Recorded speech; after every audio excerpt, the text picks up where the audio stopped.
Hello, I'm Raph. I'm playing a Warforged Gloomforged named Styx. He is a Paladin and has been recently reawakened and is learning about the world around him with some new friends that he's just met. Hey everyone, I'm Jared. I'm playing the character of Luther. He's a Dhampir. He is a fighter that specializes in firearms, a bit of an investigator, and I am the great uncle of Grinner. Hi, I'm Jacob. I'm playing Tithla, the Goblin Ranger. She is a wonderful hunter and medical genius. Hi, I'm Haz. I'm playing Theodore, the Satyr Druid, who's a kind of a charismatic Druid who's unwillingly taken Tithla under his wing as she's followed him through the forest for the past few months. Hi, my name is Josh. I am from the Roll Together RPG stream, and I will be playing Killian Maxwell, a half-elf warlock who has come to Barovia. He was with the party previously but has lost them and has joined up with the Tempest Guild on their adventures. G'day, I'm Tom. I'm playing Jonor, the Aasimar wizard. He is on the pursuit of good and evil, finding out the best and worst in this world, and he's doing that with a little bit of naivety and optimism. And I'm Owen, the Dungeon Master of our Curse of Strahd campaign.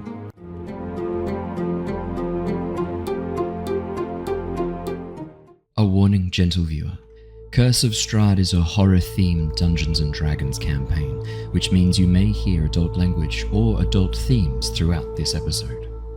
Hello everybody. Welcome back to Curse of Strahd. It is wonderful to see all of your gorgeous faces joining us once again for our session.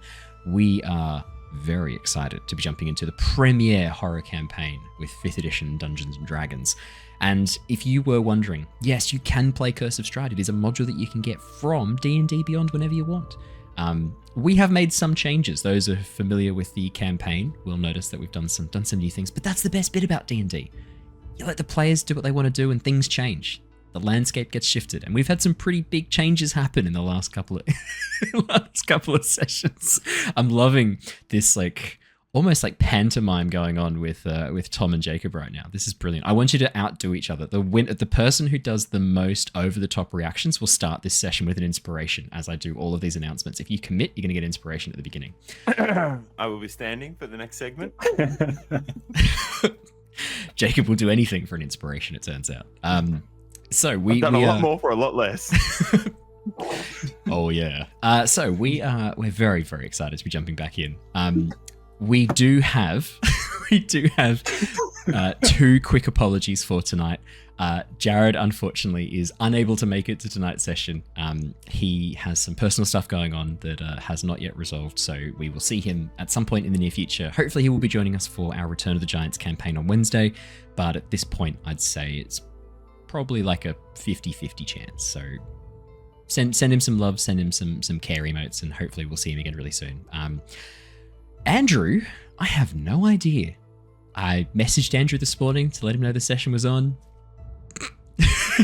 No idea. So hopefully he's alive and okay. He did see it, so that's a good sign, right? So I guess we'll see him soon.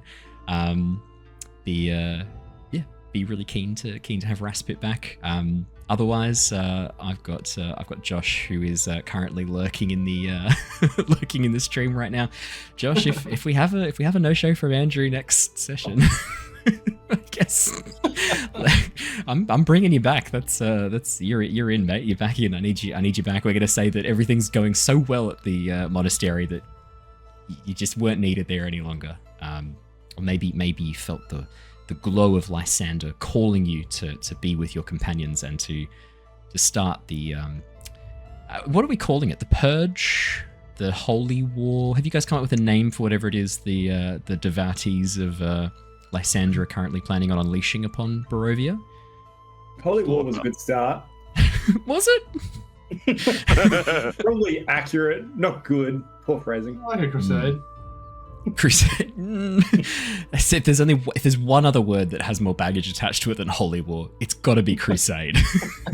I don't know. Genocide is pretty bad. We could jihad it. Like it can get no. Can I be the Lisan al-Ghaib? Listen, okay. Lysander? Oh no! If that, I mean, look, maybe that's the version of Lysander that you follow is the Lysander Al-Gaib. That'd be fun. It's kind of good. Yeah, look, so maybe that's a good way to get Josh. Maybe get Josh back here. In terms of For a holy war. just for holy. Other fun announcements. I know I said this last week, but I'll say it again. If you happen to be in Brisbane or in peacekeeping, is the suggestion from chat. Fuck yes. Yes. Obscenities. Peacekeeping is gold. Yeah. Yep. Yeah. So if you happen to be in Brisbane, specifically Southeast Queensland, Gold Coast, Brisbane area, this coming weekend on Sunday the 18th, come along to the Collectors Market. We are going to be doing a live stage D&D session. I will be dressed up as a Yuan Ti Paladin, going with some names. Seth is the first name. I'm thinking Sir Seth Nake or Sir Seth Pentious. As the name, still workshopping which one's my fave. Just wanted to go for a bit of a fun name, but it's going to be lots and lots of fun. Christian, who plays in our Wednesday night sessions as Bartholomew, will be the DM. We'll have a number of other faces from the Australian D&D streaming community there as well, who'll be playing along with me. It's going to be lots and lots of fun. Looks like Arsenio is going to be, from Critnamis, Arsenio is going to be playing as a cleric of Kellenvor, so I think we're going to be cleric and paladin Kellenvor dual teaming for this. Would be lots of fun. It's incredible. Asking Jacob and Tom to do the reactions was such a good call. So it's going to be loads of fun. It'll be starting at 9 a.m. on Sunday the 18th. Make sure you come along to the Collectors Market, which is in Beanley at the Distillery Road. It's going to be lots and lots of fun. So hope to see you guys there. Again, if you come along, come and say hi. I promise I am this awkward in real life as well. So come and say hi. It's the only way. It's about, yeah. It's going to be lots and lots of fun. So that is the main fun news I have to share. Otherwise, I think we're ready to jump into the session and start some Curse of Strahd, unless there's anything else we want to... any other fun news to share? Looks like we're all looking good. Brilliant. I know we're all looking good. Nothing else to share. I think Jacob 1 is the news. Yeah, I was going to say, like, definitely, Tom, like, incredible. I think when we were talking about lurking in the stream, you coming on from the side of your screen with eyes wide and top teeth exposed, like, was pretty phenomenal. But I think I'm going to have to give it to Jacob just for the sheer level of commitment where every single thing I said he reacted to quite a bit. Can I make a request? Sure. I don't have to honor it, but yeah, sure. Can you honor it? Can you agree to this before? No. It's a trust exercise. I would like to be a player of the people. Okay. Can we do a poll for chat and they decide who gets it? You can include yourself in this, Owen.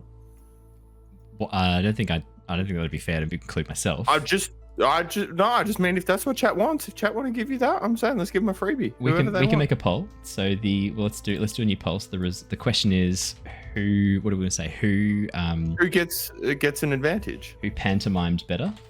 No, who gets an advantage, and it can go to everyone. Oh, you want to open this up to everyone? I'm saying I'm taking the one that I've received and won, and saying let's give it to the people. Okay, done. All right, we got Raph. Generous soul. Tom, I've actually called you Tim. Ow, you were that forgettable. What's your name? I and Owen next to each other on the keyboard. Come on, it's not. Sorry, Tim. So we got I've called you Hacks. My typing's not going well tonight. As we've said, it's a much better name. There we go. Done. Polls up. Everyone don't vote Josh. All right, let us do our recap. Let us jump into the session. It's going to be lots and lots of fun tonight. Our series has been following the adventures of the Tempest Adventuring Guild. Theo, Luther, Jonor, Grinner, and Tithla. Having become trapped within the realm of Barovia while searching for some missing adventurers, the team have been travelling west in hopes of an escape from these dark lands. After seeking respite and healing at the Abbey of St. Markovia, the actions of the party have made waves which now rock the balance of power in Barovia. After losing a member of their party, Grinner, who disappeared in the night, the team have reactivated an ancient Warforged-like construct called Styx, who has joined them in their journey. They've also forged a friendship with Killian, an adventurer from a distant realm. but it is their newest ally who offers the strongest chance for challenging Strahd and Sergei. Having just received news of an attack on the Wizard of Wines Vineyard by the Druids of Yester Hill, Theo, Styx, and Tithla have left the abbey and rushed on ahead, using featherfall tokens from the abbot to allow them to descend the mountainside quickly. Meanwhile, back at the abbey, Luther began a magical ceremony, empowered and assisted by Jonor and Killian, restoring the abbot to his original alignment and allegiance to Lysander. The darkness and corruption of Barovia washed away in a single surge of holy power. While Killian stayed behind at the abbey to assist the abbot in preparations to move against the darkness of these lands, Jonor and Luther rushed to rejoin the party. Meanwhile, the others had bumped into another old acquaintance, a gnome sorcerer the party had previously worked with back in Vallaki. After discovering his goal was to wipe out the Druids for attempting to steal from him, an alliance was forged. Before they could arrive at the winery, however, the team was stopped by Stefania Martikov, daughter of the winery owner Davian. Leading the team through to a secret camp, they met with Lara Martikov, older sister of Davian, who was very keen to plan an attack on the Druids. Providing vital information on the Druids and the status of the vineyard, the team spent the remaining time planning and gathering further intel. With Jonor and Luther arriving soon after, a plan of attack was devised. Theo and Styx would offer themselves as combined bait and distraction for the Druids, allowing the others to silently approach and ready for an ambush. This plan basically worked perfectly. A lone Druid immediately approached Theo and, after some back and forth, challenged him to single combat. Taking advantage of this excellent distraction, the others moved forward, quickly discovering blights hiding amongst the vines. Meanwhile, Styx made it inside the farmhouse and discovered a number of other Druids watching the fight. However, he was able to pretend to be a mindless construct. Sensing the presence of the rest of the party throughout their blights, the Druids summoned an enormous tree blight to take out the threat, calling it Winter Splinter. The party's cover now blown, combat erupted. Despite a few of the members taking some pretty heavy hits, the party were victorious, smiting the Druids and their blights before taking out this evil tree. We left off last session as Styx and Tithla looked over the unconscious Druid the party had captured, while Luther and Jonor began to use their combined magic to help repair the now partially collapsed roof of the main building. And that is where we left off last session. Luther is currently using the cantrip Mending to help repair the damage to the walls and to the ceiling. You can see that he is concentrating very, very hard, focusing on fixing these sections of roof, occasionally calling out to you, Jonor. Jonor, could you hold these two beams together so I can repair them? Just like that. Yeah, I'll get the, my mage hand. Up, there, hold it, there we go. And then he mends it. While that's going on, you watch as Raspip begins kicking through the remains of the Druids, occasionally stabbing them with a tiny dagger at his belt, just to make sure they're dead. Tithla and Styx, you two were looking over the unconscious Druid. I believe, Tithla, you had just done a healing word. Absolutely. To regain some of her hit points, and Styx, you were kind of standing guard, having bound this Druid's hands behind her back. Theo, from where you're currently standing in the vineyard, as you look down at your feet, you can see the remains of that Druid who had challenged you, the Briarheart Druid.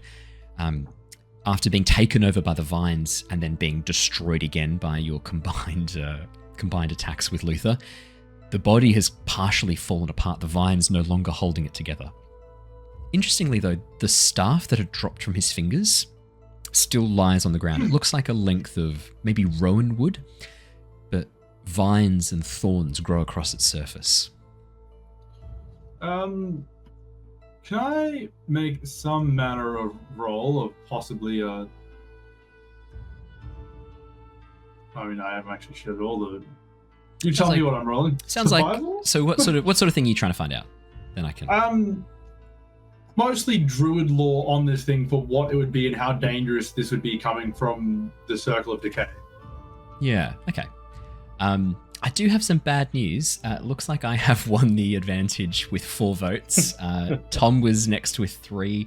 Haz was next with 1. Raph and Jacob, I'm really sorry, but it looks like you guys didn't get even 1 So vote. I probably shouldn't have voted for you then, Owen. Probably shouldn't have voted for me. Okay. I forgot to vote. I thought I put it on for 15 minutes, not 5 minutes. I was going to jump in while you were talking, Haz, to quickly do a vote, and that's how I realized it had finished. I have to let you in on a secret. What's the secret? I had ulterior motives. I had a ploy. I had a coup. Okay. I've succeeded. Do you remember weeks ago when I tried to give you advantage? Figure this Channel out. points? But you haven't Boom, spent channel you've got it. points. You haven't Boom, spent I channel win. points to do it though. But Victory's mine. He's claiming that the ones he spent previously have paid for this. they haven't. They haven't though. Equated. They Wins. haven't though Victory's because mine. he didn't spend the channel points for the poll, so they haven't. Sorry, I can't hear you. You're breaking up. Must be going through a channel or something. Has probably for finding out whether or not this staff is you're looking to find out whether it's cursed or affected with blight magic. It sounds like. I'd say probably Arcana is going to be your best bet. Otherwise, I would allow survival, but keep in mind survival won't necessarily tell you if it's cursed, more just tell you a little bit about the weapon itself and maybe features of it that you can see. Yeah, I'd allow investigation too. yeah, I'm shit at all those though, Owen. I don't know what to say apart from it's your character, so. Well, yeah, but I see a lot of these things I feel like are keyed off int when I should know these things as a druid, Survival? but allegedly I don't because Would you like to do survival? Because you're a dumb druid. I'm a dumb druid. I'd like a druidic lore skill. If you can craft that to me very quickly, I'd like that. I'll make it right now. Let's do survival in lieu of that Alright. while I create this specific skill check just for you. I'm a dumb druid. It's a 10, he's a dumb druid. That was a 4 that you rolled for that. I'm going to need you to fill out some lines on the whiteboard. I think you know what they say. I'm a dumb druid. Theo, you look over this staff. I mean, it is a bit weird that this length of polished wood would have thorns growing out of it. That seems a bit odd. But on the other hand, it's just a stick. How much damage could it cause? It is made by the Circle of Decay, though, and I have sworn to get rid of them. That's true. That's true. I would say you, with your survival of 10, there's no clear indication that this was made by the Circle of Decay. It does look like it has been affected by their touch. The staff itself, because a 10's like an average roll, right? So the staff itself looks to be very, very well made. Looks to be quite old. You can see that the wood has been varnished and was well cared for, but recently, maybe as long as 6 to 8 months ago, someone's been fucking about with decay magic on this thing. Maybe we could fix it. All right. Hearing the umming and ahhing of Theo, and also he got diseased with, was it flesh rot? Yeah, Rot? decay. Yeah, Or something? he mummy rot essentially, but we Mummy, reskinned it to let's call it decay blight. Decay. Yeah, decay rot. Touch of decay. Oh boy, Theo, I'm not sure if you can smell it, but I can smell it from here. What, does this druid shit himself when I killed him? Yes. Well, I was smelling past that one. I think you need to check out your flank. Well, normally when I transform back from being a bear, the wound goes away. This is unpleasant. Well, a couple of things why I have you here. More importantly, his staff is on the ground. Can you do any of your wizard studies to work out if it is safe to handle? Oh, that is It very doesn't appear to intriguing. have been made by the Circle of Decay, but so it might be of use to us, but it appears to be at least a bit corrupted. What does it look like? A long staff, roughly maybe like 185, 190 centimeters long, so quite a long quarterstaff. It has been made out of a single branch of rowan wood that has been carved and lacquered and well cared for. But it does seem to have sections where these thorns have broken through the inside of the wood, almost like growing out from inside. And you can also see these sections where these thin vines have broken through the wood as well and are growing through the staff. Theo, you can see this little bit of like parasite in this staff, hey? This some of their work, do you reckon? I suspect so, but I think there's probably a reasonably powerful staff here before the druid was corrupted. If you think you could remove that with your magics, I have nothing in my arsenal to really take care of that, but Give me a moment. I just want to see what the this sort of infected bit of magic item is. And I like the way you described identify previously, as in just like going through all the different books and lessons I've had through my arcane It's just your mind teachings. palace. Yeah. And it's yeah, and like flicking through to like ancient weapons and all those sort of things. I would spend the minute casting through, doing a ritual cast for that, and I'd like to see what I get.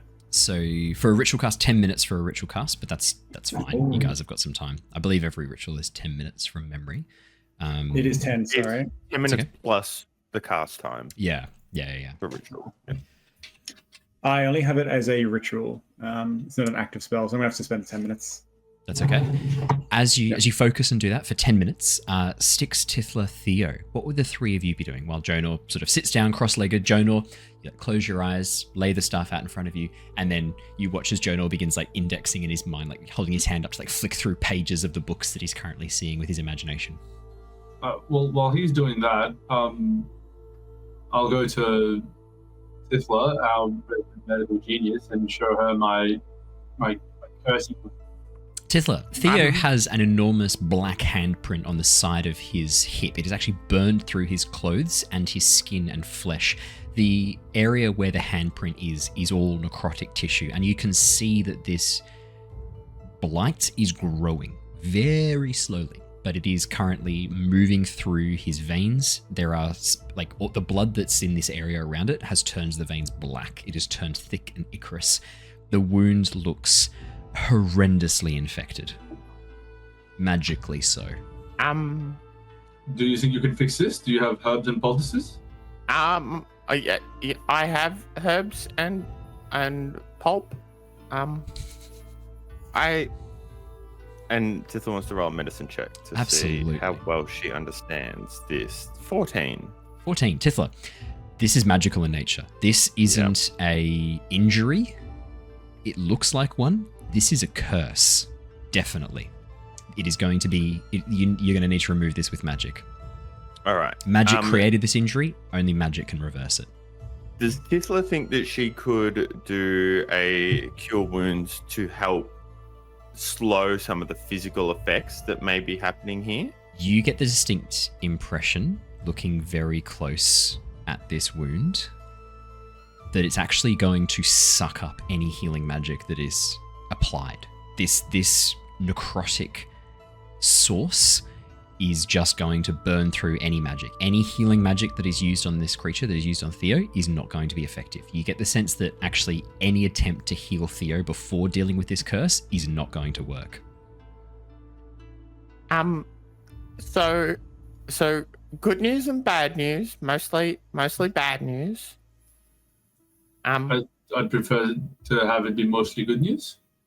So would I. But I don't think that's probably how today's gonna work, unfortunately. It's not like it's magic, and I don't really know that stuff. But didn't you work with Killian and the father at Vallaki to learn about god magic and things? I was more about like healing magic, and this is sort of just some like. And we need healing magic. It won't let me do the healing magic. Can I have a look over Tithla's head at what's going on? Tithla's moving her head furiously, coincidentally, just in line.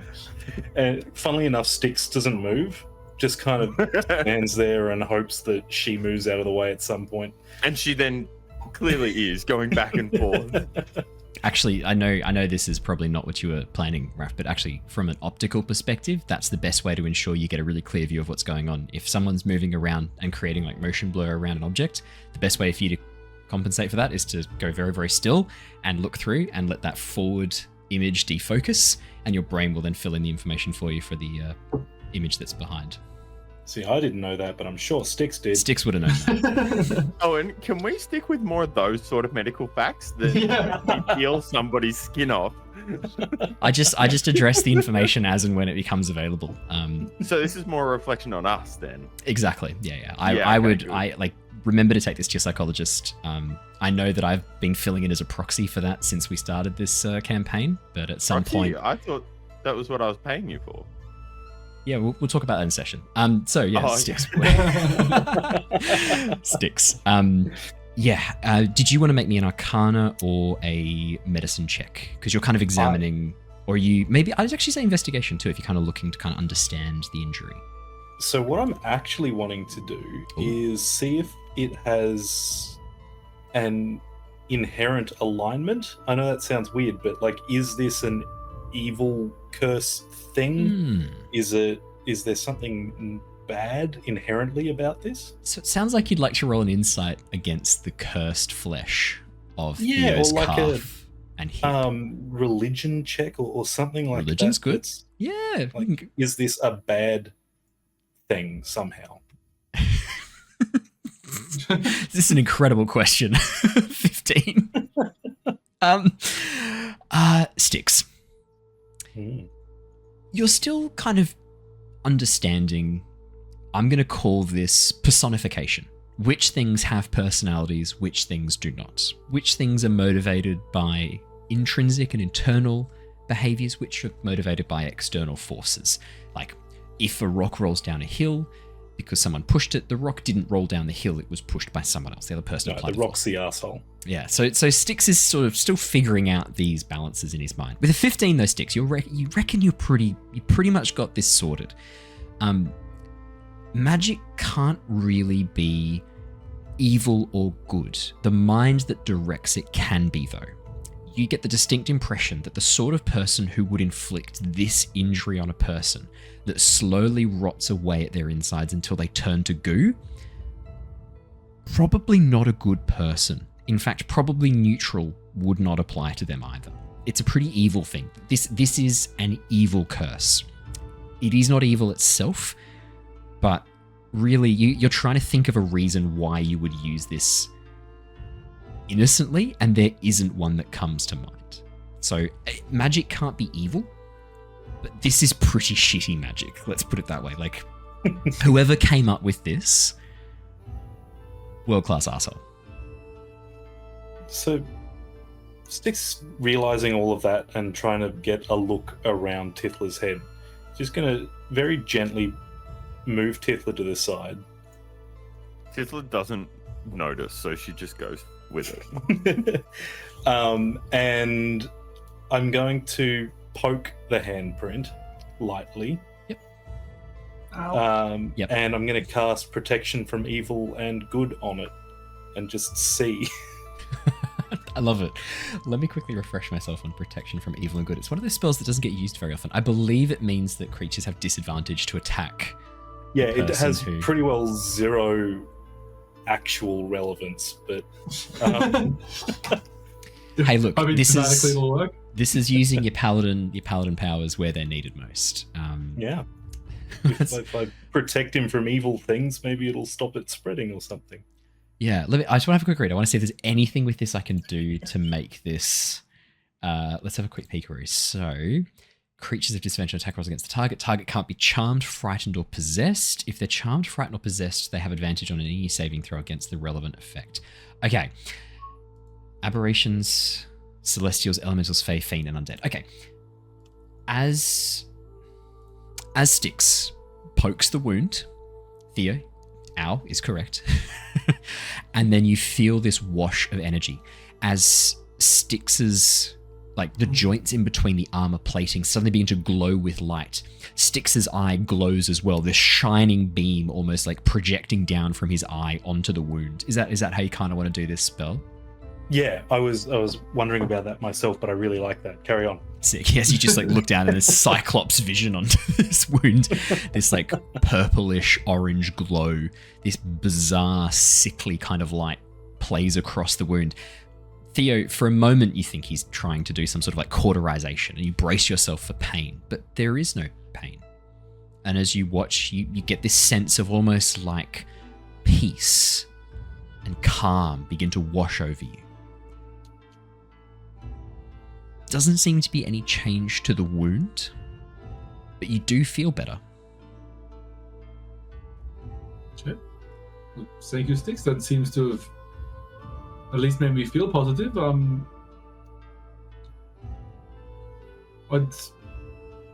What do you know how to fix this? And maybe Jonor will know more, or someone else. If just or you could. It doesn't seem to have disappeared, but I do feel better.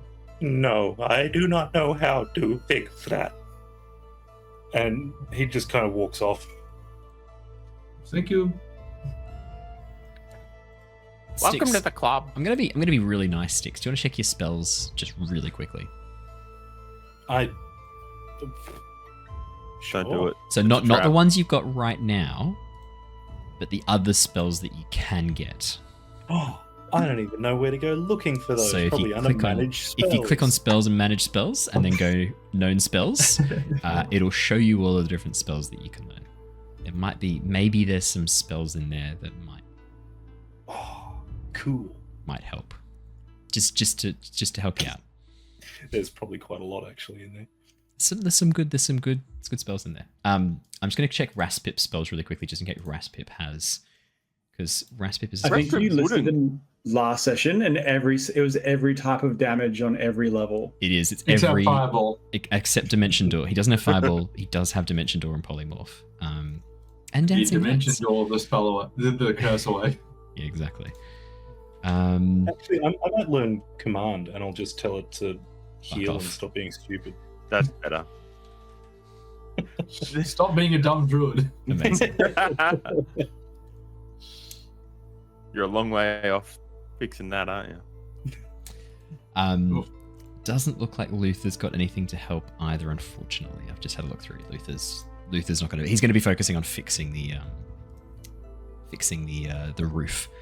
Unfortunately, I don't think Lay on Hands can be used to help remove curses. If I can jump in, yeah, Tithla. There's just one person in chat who's just talking shit, who doesn't know what they're on about, who comes in here, thinks they can be a part of this, drops a random creature that starts all this, thinks they know how to D&D, and then they come in here and go, "Oh, just Lay on Hands, remove curse." Dickhead. We should clarify. Jacob is talking about Josh. He is not being serious. He's very much joking. I hope Josh doesn't know that though. I think Josh spent enough sessions with you to know you're joking. Damn. Yeah, I think he knows you're kidding. Do you know what's hilarious though? I've just quickly checked Josh's spells. Do you know who might have been able to help? No. Well, let's just go back. It's only a 2-hour walk or something, right? Yeah, No, we can't. We had to push on to presumably get Zimartikovs back and get the other crystals from the winery. But we have to take the rest of the druids out. We cannot linger here. Okay, but you're the one that's really sick, so I'm not going to tell you what to do because, well, I assume as a group we will do everything we can to get me healed as soon as possible, with absolutely no several session delays to accomplish that goal. But well, no, that would never happen. Not in this sort of group. no, We care and love each other. but no, it is for me. What's the risk? I will push on. It would be too much of a risk for Zimartikovs and for this world to allow the druids to propagate more.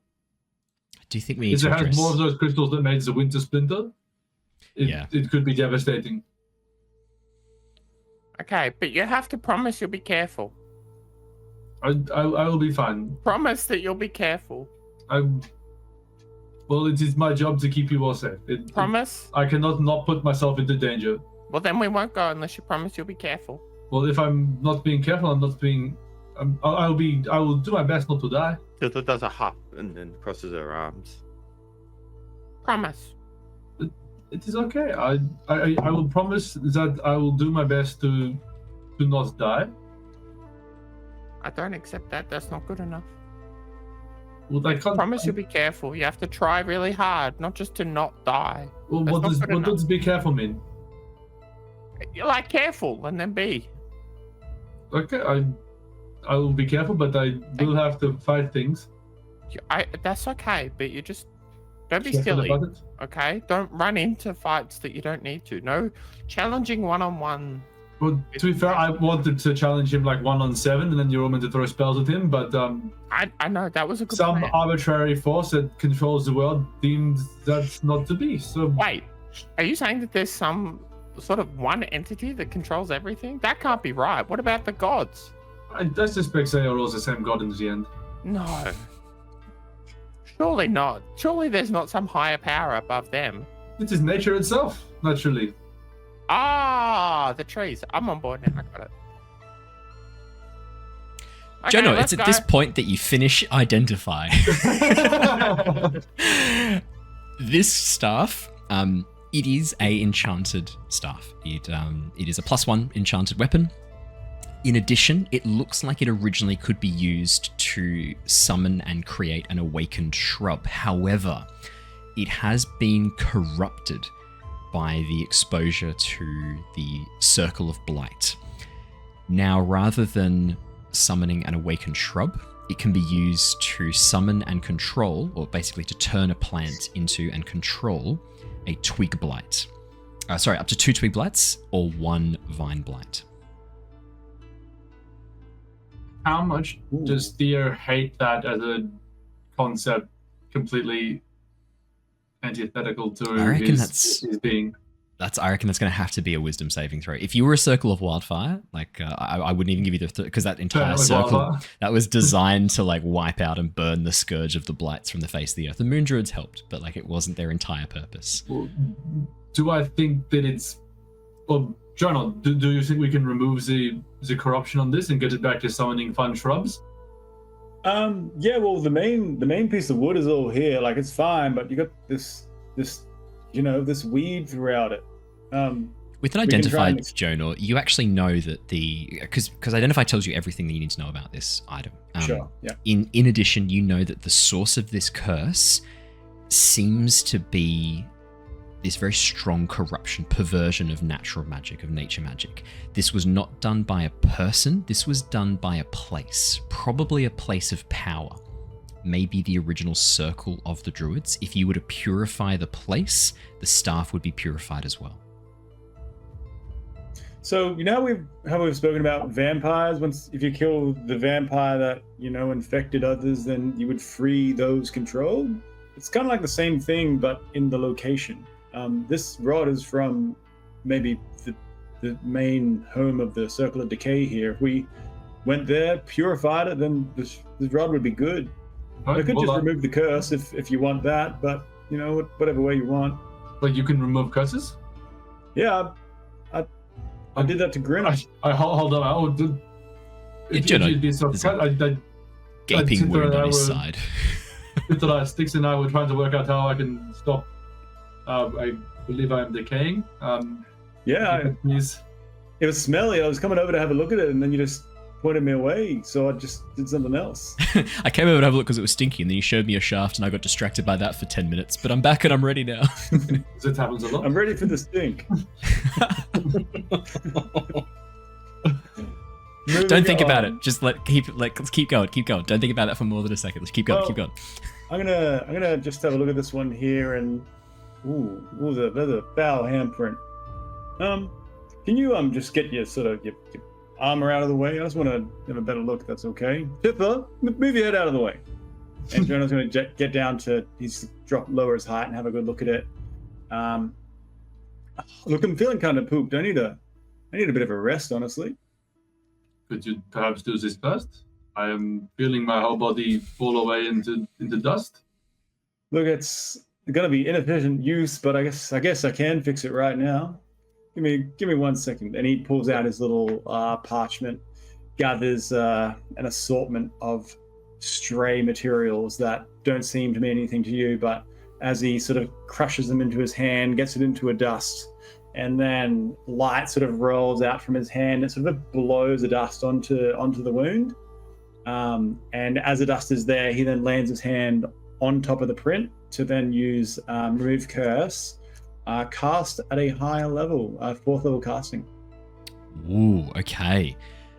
Theo, as the dust settles across this golden dust that Jonor creates out of all of these spell components, as it settles across the wound, for a moment it begins to feel almost soothing. And then Jonor slams his hand into the wound, and there's this burning pain that almost cuts through to your very core, followed by this ice cold burn. And as Jonor pulls his hands back, you watch as the flesh begins to knit and heal over the surface, the handprint burning away, leaving this silvery scar in its place of the handprint, but all of the necrotic flesh burns away in this divine holy light from Jonor's hands. You are no longer affected by the decay, the curse of decay. Big win. Which is really good. I am now happy to reveal to you that the Curse of Decay, when afflicting a druid, has an additional effect after the first 24 hours. We would have been offering you... I say offering. If you had been unable to contain or cure this curse in the first 24 hours, you would have changed your subclass to the Circle of Decay until the curse was broken. Oh, shit. Yeah. So... I'm not built for anything but for transforming. It would have been quite funny for me. Yeah, just thought you ought to know. This is how the druids became Circle of Decay druids. It started with one, and the curse spread. Well, thank you, John. I appreciate that a whole lot.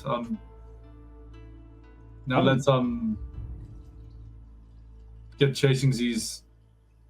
Maybe break for a short break here, and then head on to track the rest of these druids down. Has the unconscious druid said anything yet? Have they woken up?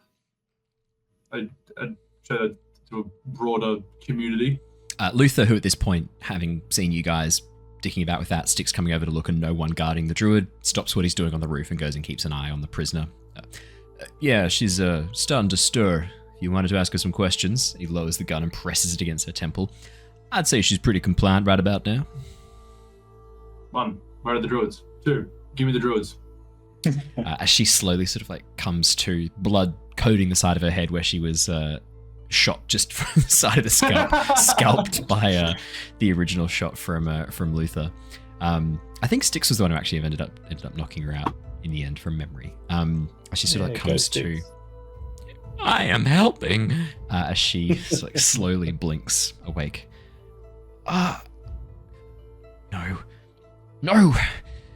Kill me, be done with it. We will, but first you will tell us how many of the druids, I assume the rest of you are at Yesterhill and have taken the Maltakovs there, correct? I will not betray my circle. Okay, you've already betrayed your circle by becoming this abomination. What's another time for you, really? She spits on the ground in front of you. I will tell you nothing. Wait. You were marked. She tries to sort of look at your side where the handprint was. How? No. No. No, you were to become one of us after we had taken the secrets of the flesh. The forms of power. Well, those are forms of power just for me. You wanted my blood? I will give you some of my blood if you answer these questions. You watch as she sort of narrows her eyes. What do you mean? In what form will this offering take place? What form would you like it? I can put it bottled, dried, mailed via, I'd say Ozpost, but then it probably never gets there. A very topical joke there for Australians.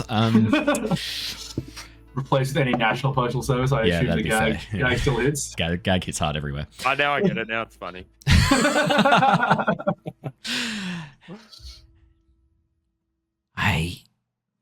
There is no way you would let me leave with a vial of your blood, a jar of your blood. This is a trick. I do not believe this.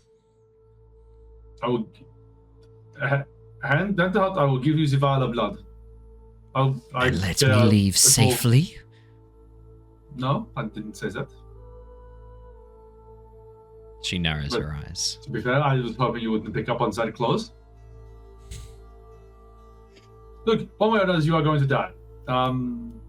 But if you tell me what I want to know, we will head to Yesterhill.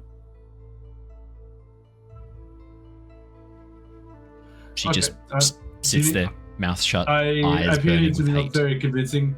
How about this? I can end it quickly for you now, or we can slowly torture you until you are more compliant. It pains me to do this. The last time we attempted this, I disappointed my favorite little goblin, but truthfully, there are people's lives at stake, and if you are not compliant, people could get hurt. So, If you just give us what we want, no one has to be hurt. well, you're already taking people to be hurt. You've attacked a vineyard, ruined the wine. Do you know what these Right. creatures are? They're not human. Neither are you. Yes, I am. I'm You a once were? druid. Circle of Huh? Decay. Yes, that's the last part of the one where you stop being human. You are a virus. Remember how you tried to infect me? That's what the virus does, not the human. You cannot be infected with human. She just kneels there looking at you. Eyes almost like slits as she gazes at you with fury and rage. All right, Luther, do what you do best. I don't know if we should be shooting this here in the head right this second. No, I'm not saying shoot her in the head. The last time you, I believe, heated up some ball bearings and put them on the last one. I think that's a good place to start. Yeah, I didn't feel too great about that afterwards. Well, That's- something tells me that your real conscience isn't here this afternoon, so please begin heating the ball bearings. At hope- this point, Yeah. Jonor, he wasn't doing any of the interrogation. He would have seen they had started their interrogation, and hearing that it's not turning the way that they want it to, he's going to have a look at the druid's remains that are on the corpse. So that strong druid, see what he was wearing, and trying to figure out how he spoke. And he's going to grab a piece of cloth off that body. He's going to put it onto maybe it's an arm piece or something, and he's going to cast Disguise Self. And he's going to then try to look his best like that guy we just fought. You And actually as he heard what does he that- said as he spoke. You heard him challenging Theo to a one-on-one combat. So you've actually heard his voice. Thomas, the person, can't do that accent. Jonor What are you probably talking can't about? either. It's an easy accent to do. You just got to think you're Ronan Keating. What are you talking about? It's an easy accent to Oh, do. that's pretty All I good. have to do is Pretty think about good. it. Right. All I pretty need to good. do is just try to channel the voice that you're doing. Okay. Don't stuff it up now. All right. You don't want to lose it. Scottish can come in pretty quickly if you're not careful. We could slowly transition to Indian or something. I don't seem to have that Alright, problem. Not from Scottish. You can make Owen, can you run me in? No, I don't need it. And so Jonor is going to start walking up out of you. You've done a great job there, my druid friend.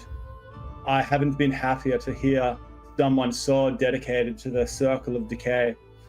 Everyone, you can stand down. She's played her part. She has succeeded. She's a true follower of this circle. Thank you.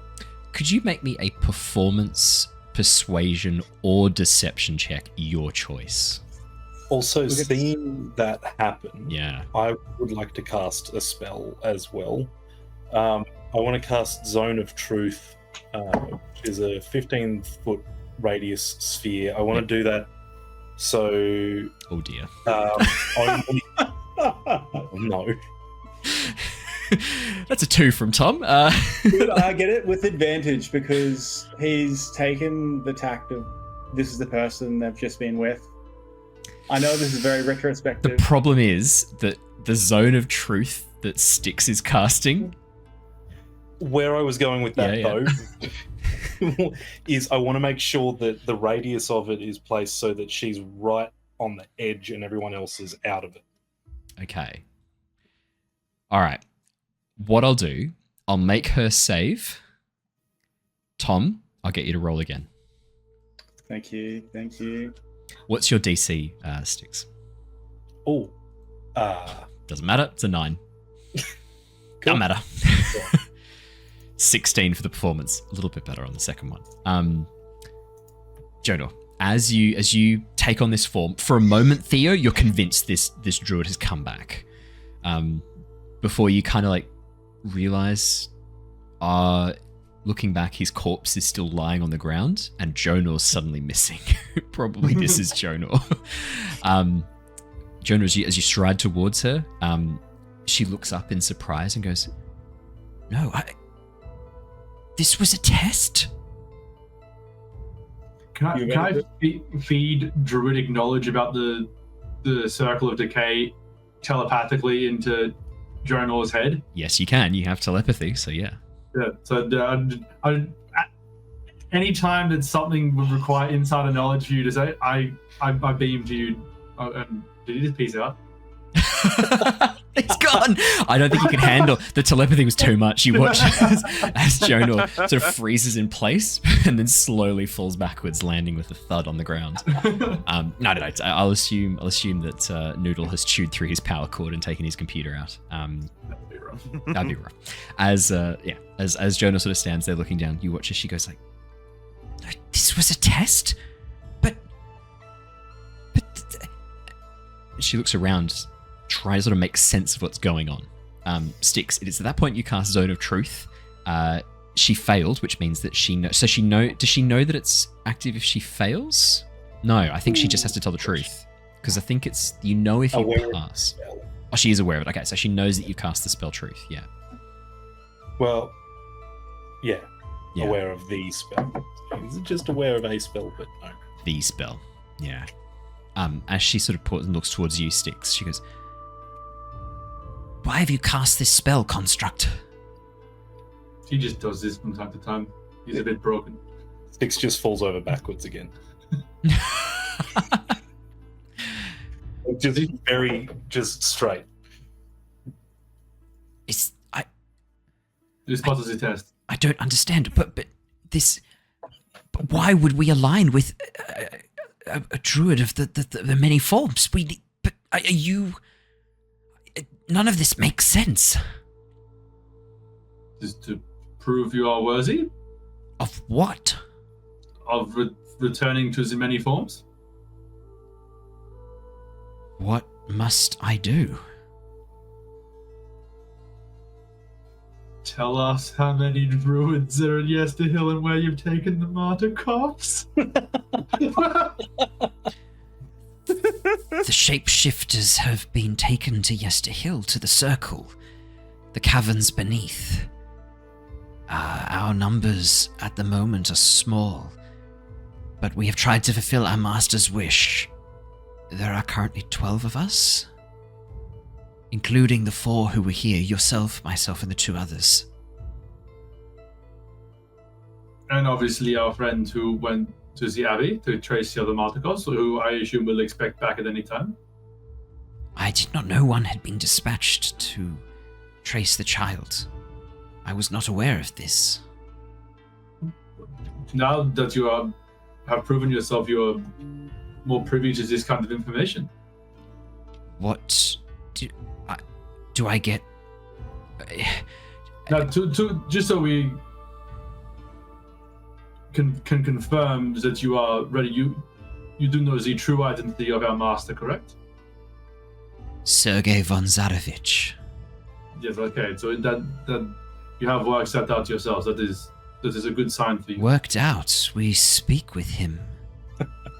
To the more novice, he appears in disguises sometimes.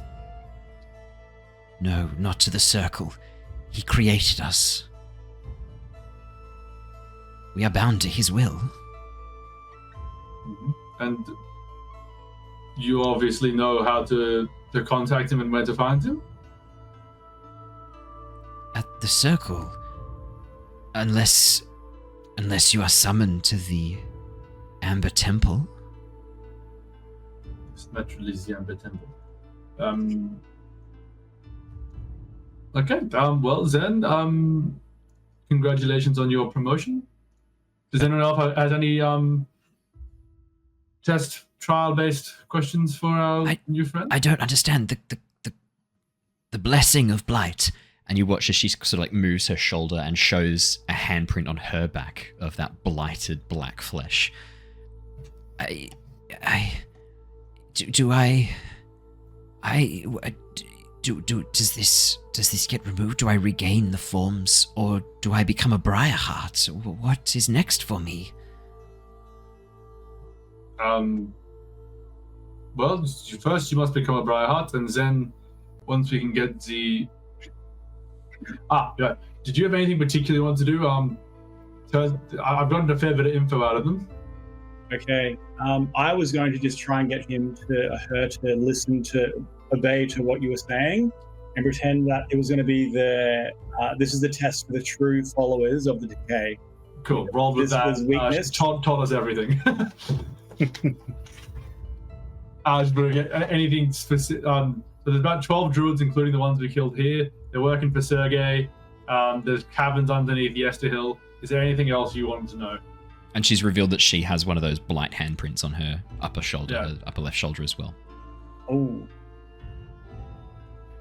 I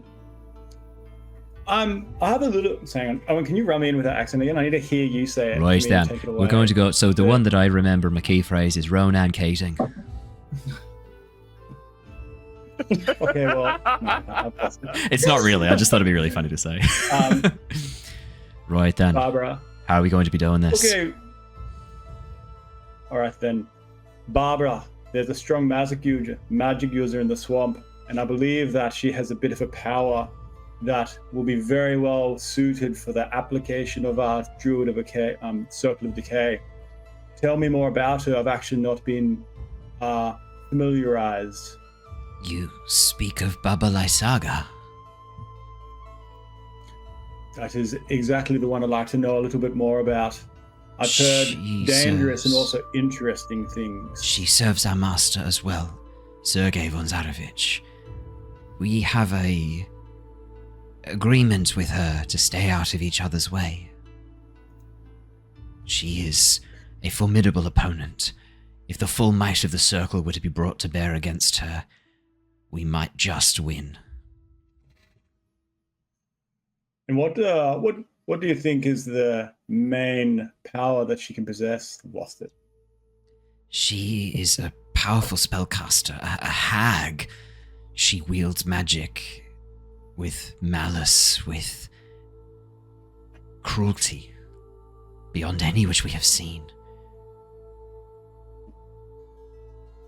And back to Jonor. Right then. Where do you think? Well then. Right then. There you go. Is it this swamp that you think you'd find this Barbara? Barbara. Back to Jamaican. I'm going to Barbara. Where do you think you'll find this Barbara, man? Where do you find a Barbara? Oh, there we go. You did so well. She lives in an enchanted hut. It walks through the swamp, never in the same place twice. The ruins of the town of Beres. She stalks around that area after destroying the town and claiming it for her own.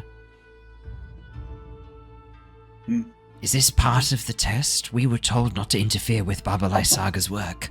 She works for our master, for Sergei. Yeah, well, at this point, Jonor is just going to look around at the others if they have anything else to say. What circle did you originally belong to before you got all nice and decayed? We were the circle of the land. All of us.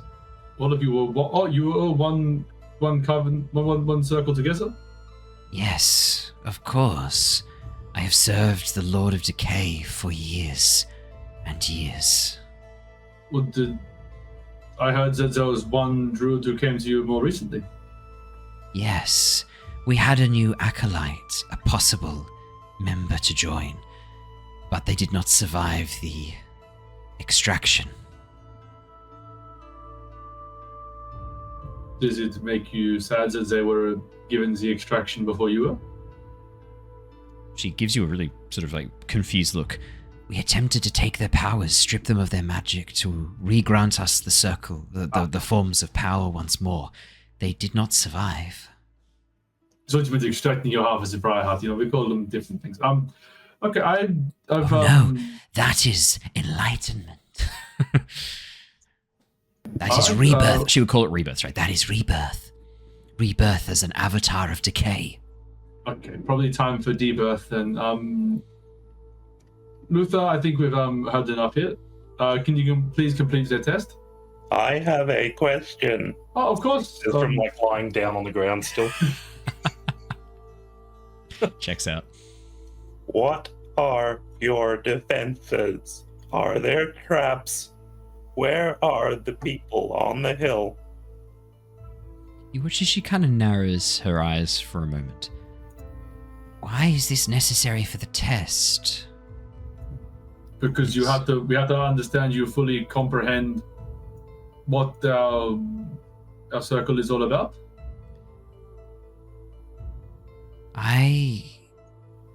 But why is the construct asking questions?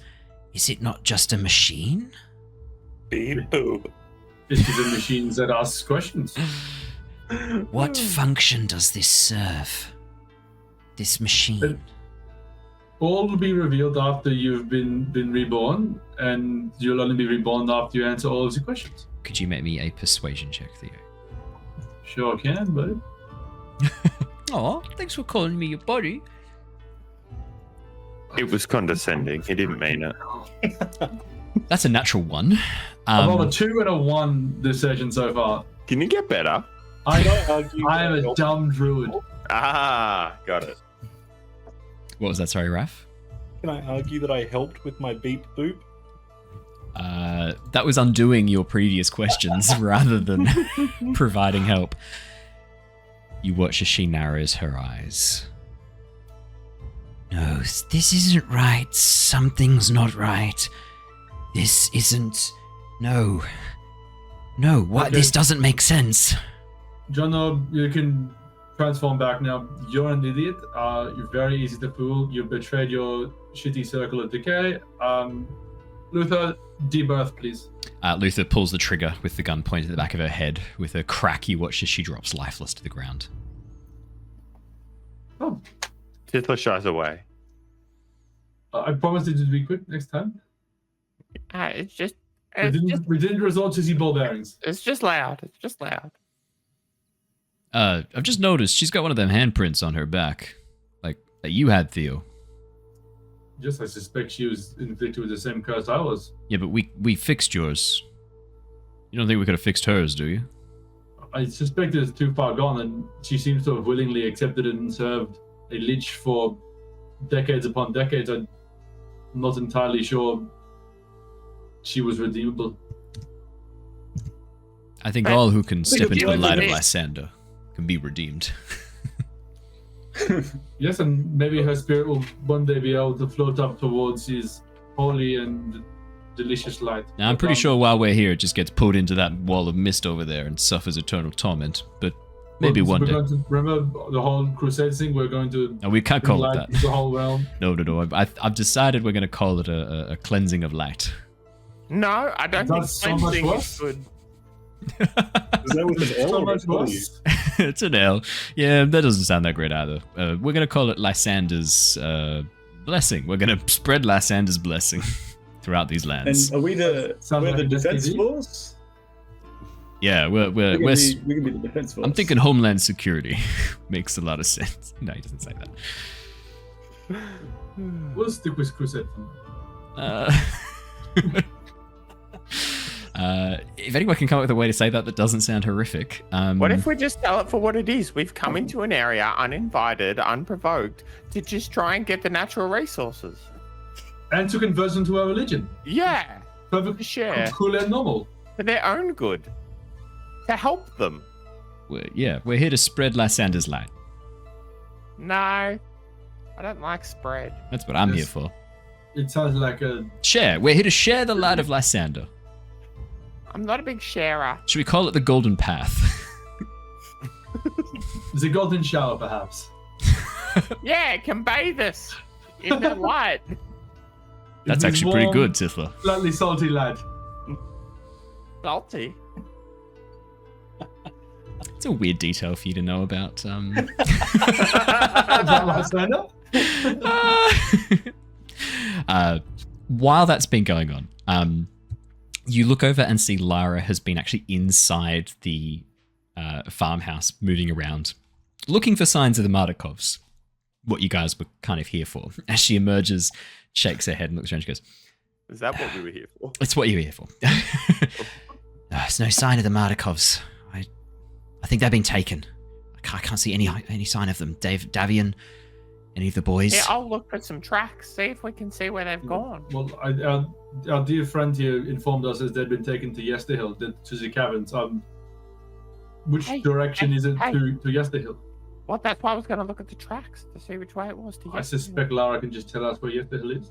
Yeah, the road that you were walking down to get here, if you follow that, due west, slight southerly offset, you'll get there. It's along the road.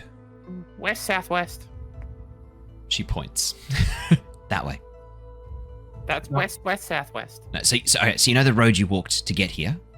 Yep. Keep walking along that road. Don't Go back the way we came. No, the other way.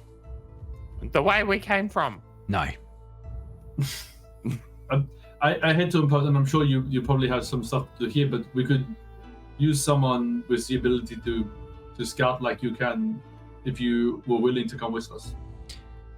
I need to make sure that Stefania's okay. We need to make sure that she's got somewhere where she can be safe and protected. I can't find the other gemstones. It's just this one left. As she reaches down and picks up the now cool gemstone that was in the center of Winter Splinter. Yes, we will try to get. I from what this one said, the gemstones and the Mardikovs have been taken to Yesterhill. We'll do everything we can to get them back, but getting your family back is the priority. If we can get the gemstones too, we will.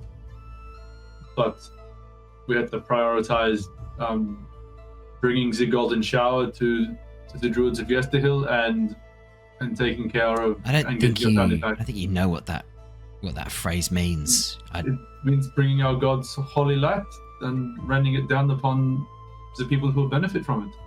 You're from a weird place, if that's what your God does. I don't want to kink shame, but that's odd. Do not yuck Lysander's yum. I feel like you very much... Jared's going to come back and be like, what have you done to my character and my God? This is like the Twilight Sparkle from the... which is every time Jared's not here, we systematically ruin both his character and his God. Sorry, Jared. You should be here. Yeah. Can I have a look at that gem? Just because when we see it, we got to know what we're grabbing. Yeah, just be careful with it. This thing's precious. Sorry, I've gone for the Druid's voice. Yeah, just be careful with it. This thing's precious. We need to make sure that it's okay and looked after. With that, Lara reaches over and hands you the gemstone, Jonor. It's roughly about the size of a... I mean, it just fits in your palm. It's about sort of 30 centimeters in diameter, 20 centimeters in length. And as you hold it and look into its surface, it's this beautiful emerald green color, almost with this inner light that kind of draws the eye towards the center. You can feel this gentle, almost like a warmth emanating from it. It almost feels like sunlight, Jonor. And you're an Aasimar of Lysander, the goddess of sunlight. Jonor, as you take this gemstone, you watch everyone as Jonor's hair begins to glow with this soft light, his eyes glowing as well as the... Ah! Careful! And Tithla will try and hit it out of his hands. Okay, Jonor, could I get you to please make me a dexterity saving throw, Tithla? That's going to be a sleight of hand check. Would love to. This is very good. Definitely not going to end badly. If the gemstone Only 13. shatters, it's going to be very fun. Oh, 14 from Jonor. Tithla, as you slam into Jonor's wrist, trying to get him to drop it. Jonor, you just catch it in time, holding onto the gemstone. You watch as Lara grabs for you, Tithla, and literally picks you up. Be careful with the gemstone. We do not have the magic to recreate these. We don't have the magic to recreate a Jonor either. He's fine. He's just glowing. Why is he glowing? I've never seen Why are you glowing? Good glow. He, Yeah, exactly. he's glowed several times. Remember when he sprouts wings? Yeah, and that's scary. And he flies away? Oh, yeah. Maybe you could spread the wings and fly away. So I don't know why do you know why you're glowing? It's a bit more glow than usual, don't you know? I think his attention would just be drawn more and more in there. The other parts of the world just fading away to him, and he's looking in to find what's in the light. As you guys try to get Jonor to pay attention, you hear, "It's my only, my precious." As Jonor, as you stare into the gemstone, would you like to make me? I guess this would be an Arcana check, if I get the vibe of what you're doing. Wisdom saving throw. 18, Jonor. This gemstone is enchanted to contain the power of sunlight. It's weakened though, almost as if it's missing some vital connection, component, or maybe some part of it. Judging by the light that's emanating from it, this is a potent power source. Plants that are exposed to this will grow much, much faster, much, much stronger.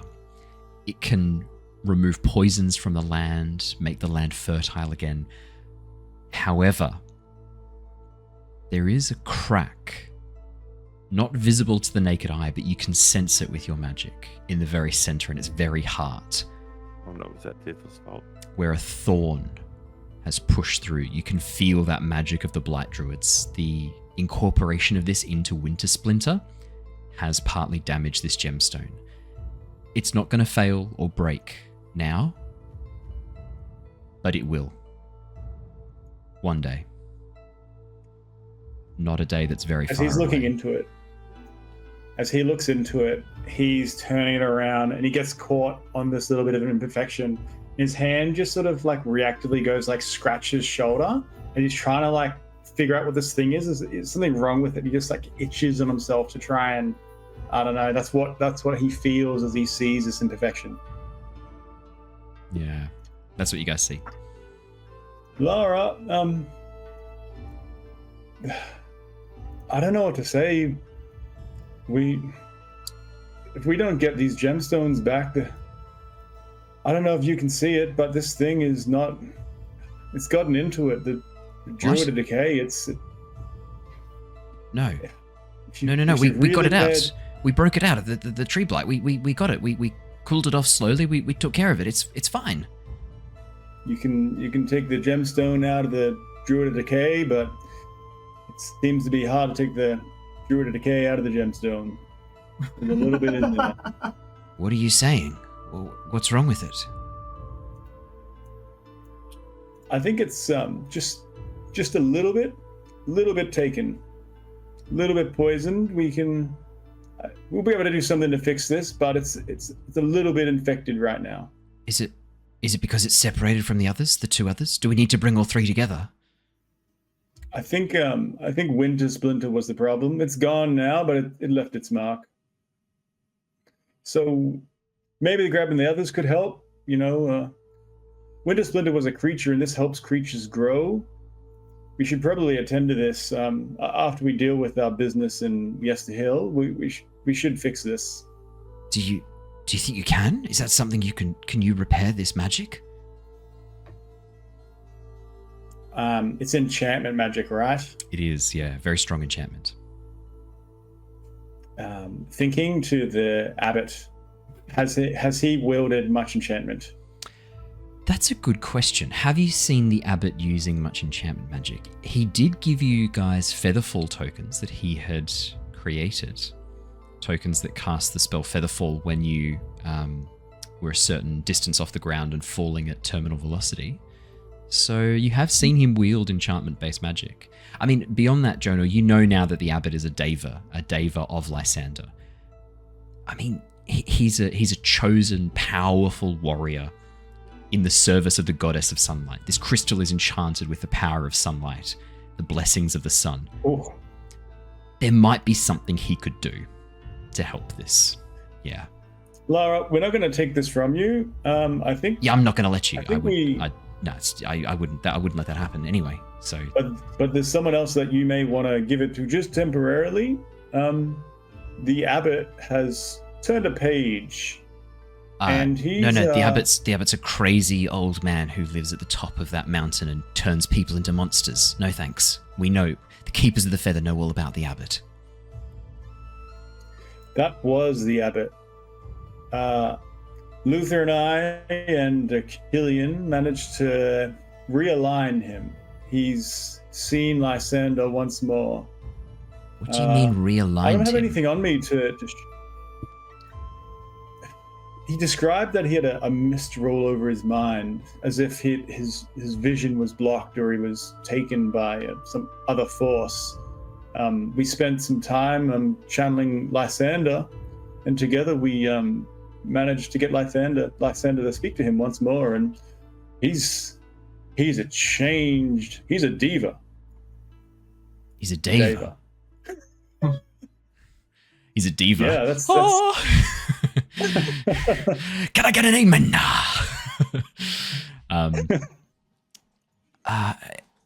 I mean, we knew that there was something off about him, some magic, that he was some being. I mean, the records of the Keepers of the Feather go back many generations, and he's been here the whole time, unchanging. We thought he was honestly, some undead creature, some manifestation of the undead powers here. But if he is a diva, what, was he just corrupted by his time here? Yeah, I believe that's basically it. He's turned for the better. Shit. Well, actually, the Mardikovs are there. Like, one of the forgotten the youngest Mardikov's name. Not Andrew. It's with an A. The youngest. Aardvark. Yeah, that's it. The youngest Mardikov is actually there resting. Adrian is the one you're trying to think of. Adrian. Thought it'd be nice. Adrian's there right now. The youngest one, they're Elvir. 13. Short dark hair. It was Adrian who met you guys at the monastery. Well, the youngest is Elvir's son, 13, short dark hair. Yeah, Adrian's sorry, the second youngest all strong, lanky. We very comfortably left him there. If there's anything to believe, we've come through here before. We're great friends with Mardikovs. Just believe me, please. Yes, no, it's okay. Stefania spoke for you. You spent some time with her father and her family, and she spoke very highly of you. Stefania, 16, 17, dark features. Thank you. My grandmother, Wolfhilda, she was convinced that every being that was here long enough became corrupted by this place. The darkness itself would seep in. There's so many examples, but she believed that it could be reversed. She died in the town of Beres, murdered by Baba Lysaga, trying to undo the corruption. None of us have tried since. We gave up on that clearly flawed hypothesis. And you're telling me that you undid whatever this place had done to the abbot, that he is now, what? A force of good and light again?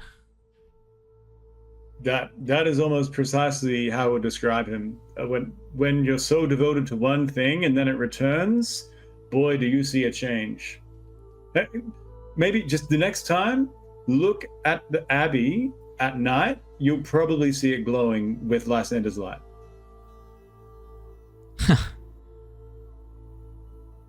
I look into the distance to see if it's glowing.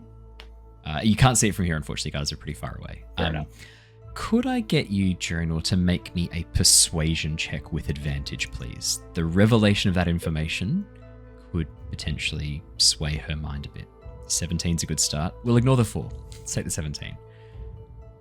You watch as she sort of nods slowly, shakes her head and goes, "We need Stefania. You lot, basement now. There's something we need to talk to you about. Something about the Mardikovs. We've told you a bit of the story, but I think you might be the ones we've been waiting for." Well, I'm certainly intrigued. Good. Theo, Inside, do we have a minute? underneath the mat in the library, there's a trapdoor. You'll need to press the 3rd rune from the left-hand side to be able to see it. So pull the carpet back, press the 3rd rune from the right-hand side, go down the trapdoor. I'm going to get Stefania. I'll meet you back here. 5 minutes. Don't go anywhere. Except the trapdoor. Go down that. I'll meet you in the basement. The one under the rug? Yes. 3rd from the right. She gives you a thumbs up. All right. Okay, this was But okay, see you soon. You watch. So are we the chosen ones now? Did we get promoted to Fuck off. Messiah? And We with that, should you have watch a as she theme song. shrinks down and turns into a raven and flies off.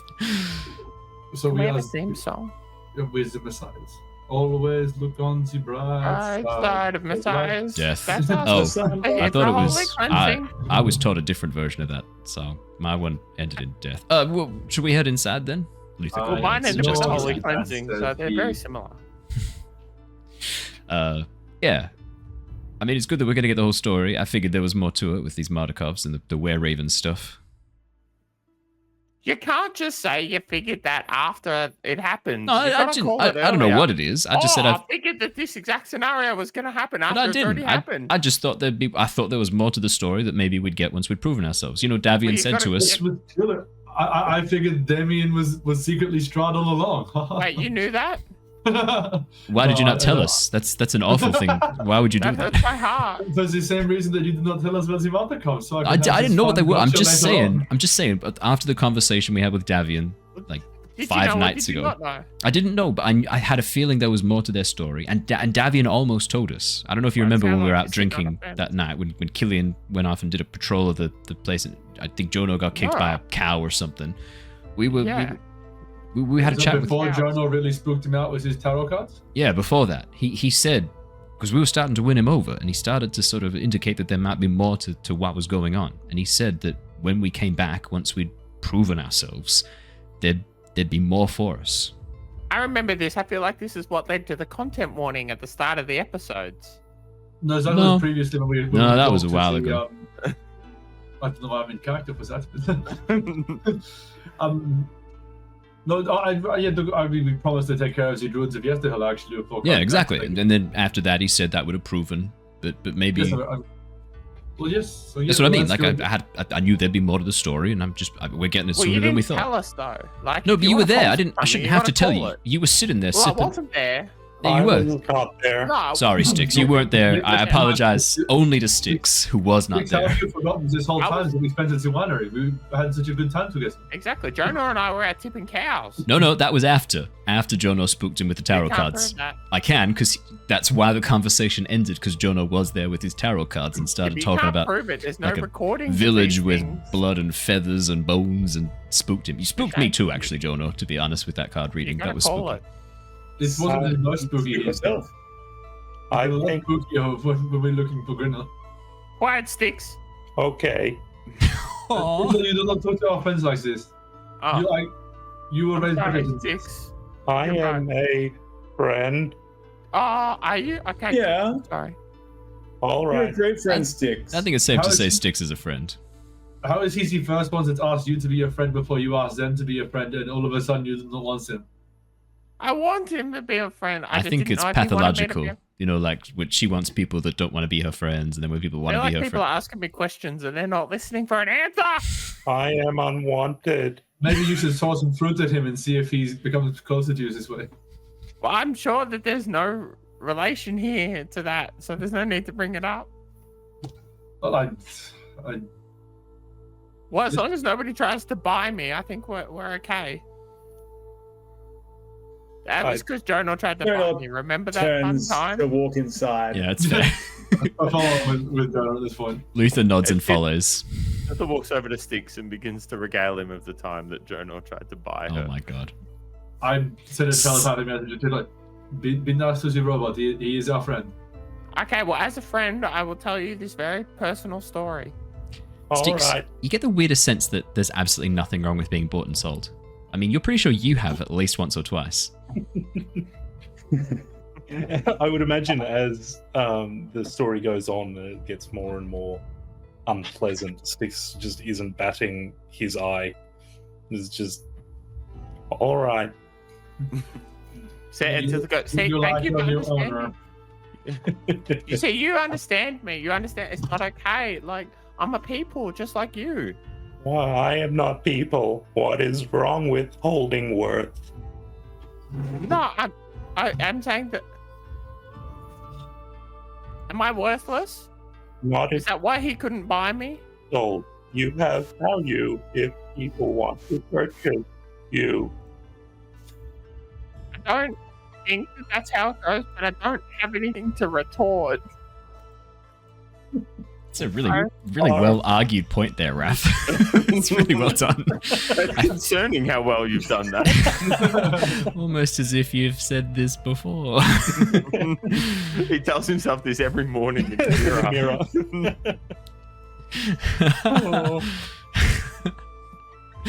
As Luther and Jonor head inside, Raspip turns to look at the three of you and goes, I don't think I will come in. I think I'm going to stay outside and just look around for any more of those blights. If there's any more that come, I want to blow them up. Okay, but perhaps you should leave your ring with us though before you go, just in case the blights try to take it. Yeah, so we can help protect. Why don't you try and take my ring? Is this our chance? Is this how we... Why don't you see what happens to those who try and take my ring? TPK. I'm a little hurt at the minute. I don't think a big fight is what I need right now. I mean, he's only quite... Doesn't matter. How big could the fight be? He's only a gnome. Yeah. I mean, why don't you try and take my ring? I reckon we'd shadow you, Raspip, and Jonor just walks away. Shut up. Very intentional. It's a lesser spell! As you walk inside. Raspip nods and begins wandering around, kicking at the vines and occasionally setting them on fire. Do not hurt anyone. Well, how do I know they're not a blight? You kick them, and if they attack you, they are a blight, and then you can set them on fire. Yeah, but saves time going straight to the fire. Can you just not? Alright, but this is the last time you can ask a favor of me. I don't think I've asked a favor of you yet. Yeah, and this is it. How many favors do I get to ask? Oh, you That's it. goddamn- It Yeah, has really been are. asked. I will honor this favor. Okay. Well, in we go. Brilliant. This is good because I'm pretty sure he is not part of the Lysander Messiah Club. Ooh, I don't think we like that word either. As you all head inside, Jonor, you're taking the lead. with Luther. Lysander Al-Gaib, yeah. I've got a problem with, Lysander Al-Gaib. As you all head inside, Jonor, you and Luther being the first ones in, as you get to the library, pull the rug back. Indeed, you can see there are runes that have been carved into the floor.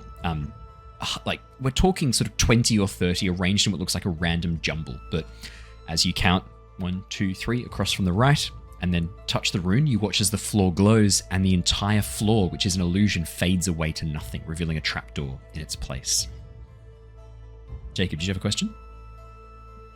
Yeah, and I tried to avoid it so that we wouldn't get to hear.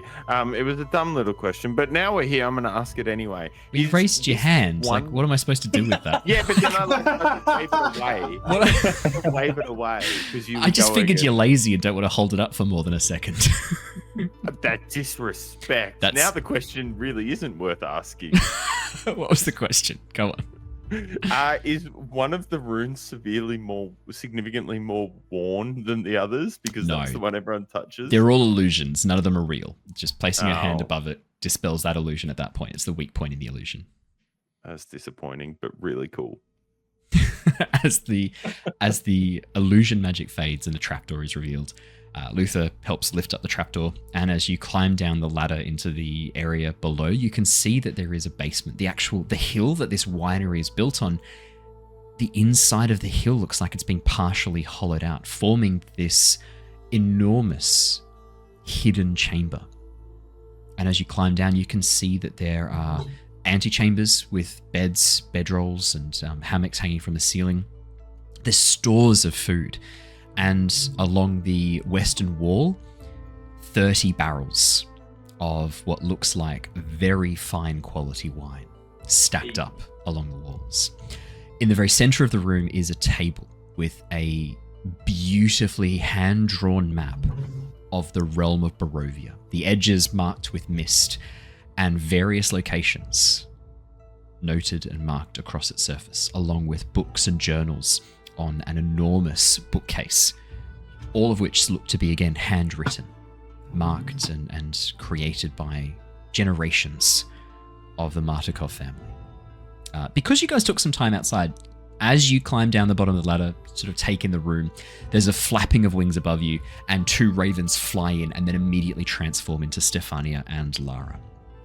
As Stefania looks around, who Stefania had the best chat with so far? Probably Tithla. As she transforms back into her human form again, she rushes forward and grabs you, Tithla, into a big hug and goes, "Thank you so much. Thank you for driving the druids away. For thank you. I was fearing the worst when we flew over, and Lara told me that the house had been damaged. But I and thank you for offering to help save my father and my brother." Oh, of course. I don't think we actually technically offered, but that's just because it was implied. We were, of course, we have to. Thank you. If there's anything I could do to help, obviously, I'm coming with you. And at that, Lara puts her hand on her shoulder and goes, "No, you're not. You're not coming with her. You're staying down here in the chamber of the keepers. All right?" That's a pretty cool name. Just saying. Are we? So if we're showing them this, are we telling them about the keepers of the feather? Is this? Are we? I thought we were supposed to keep that secret from everyone. Dad told me that, like, if I was in a situation where I had to die or tell the truth about the keepers of the feather, the better thing to do would be to die and keep the secret. That's pretty grim. Lara nods. Yeah, but we've been waiting for people resistant to the corruption of these lands, and I think this lot are it. I mean, the fact that you've been able to reverse the corruption of the abbot and turn him back into not a cunt makes me think that maybe you lot are exactly what we need. In all fairness, we didn't say that he wasn't still rude. Oh. He's just, like, trying to be better. That's a far sight better than what he was doing before that. Where's the journal in the abbot? Here. What She was reaches he doing over. before that? What was the abbot doing? Yeah. Yeah, she reaches forward and grabs a notebook. I was just about to get to that. She reaches forward and grabs a notebook, flicks through and goes, here we are. Yeah, 3 years ago. Strolled into the town of Alaki, took 3 children with him, claimed that they were sick from a plague. Children were turned into mongrel folk. I'm sorry, they were turned into those people? Yes. But he said they were naturally occurring. They are. Sort of. We don't know a huge amount. We've never been able to get too close to the Abbey. We've always been cautious of the abbot learning of our presence and wanting to dissect us or take us apart. But we do know that originally, most of the people there, most of the mongrel folk, were one family, the Bellevue family. And they were cursed. How far back? I don't know. We don't have notes on when. But all of their children, everyone in their family line is cursed with the same affliction. And there was some agreement made between the Bellevue family and the abbot, some agreement to help cure them, protect them. And in return they would serve him and work for him.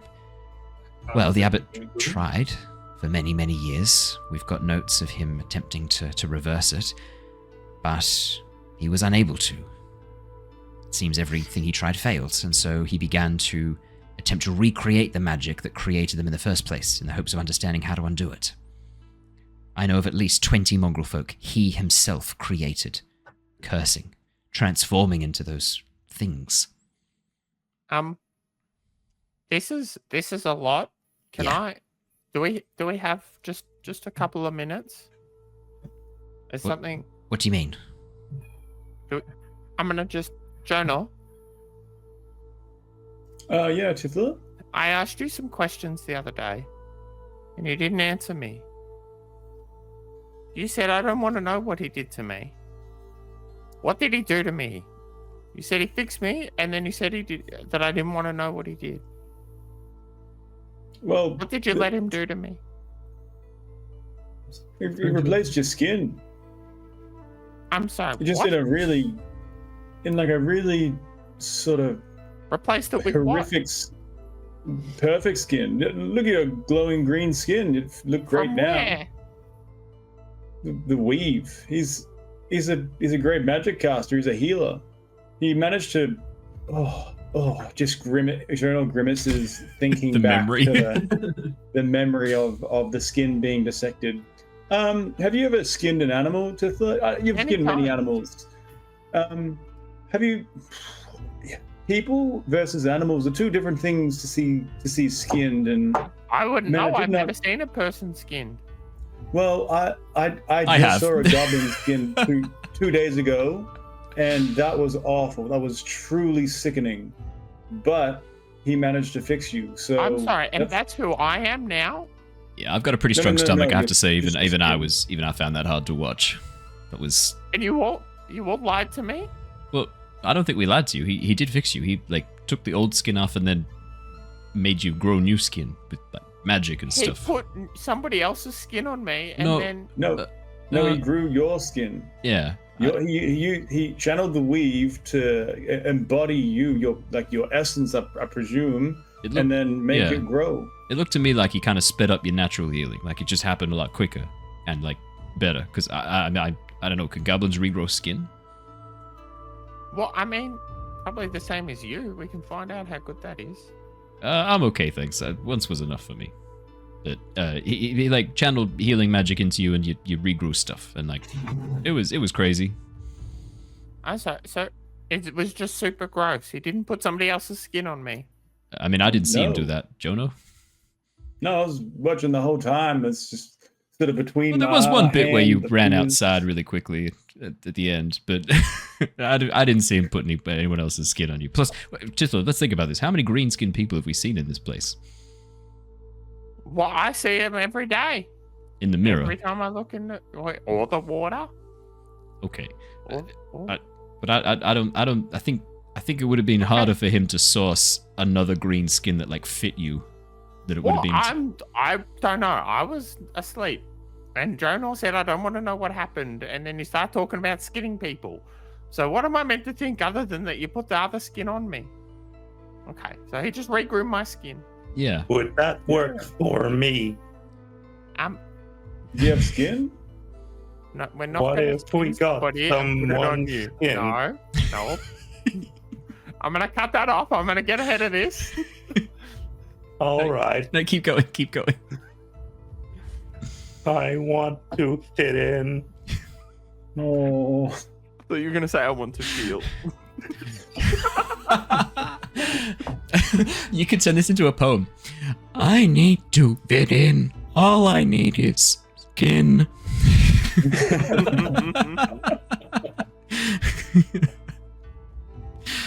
I'm not sleeping tonight. So that's what he did. And then what did he do to Grinner? Werewolf was on the ground, grabbed a liver and put it inside Grinner. And then, Grinner. Yeah, kind of took over. Grinner offered him a trade of his liver, I think. He was going to swap out his damaged liver for a fresh liver. It did not work.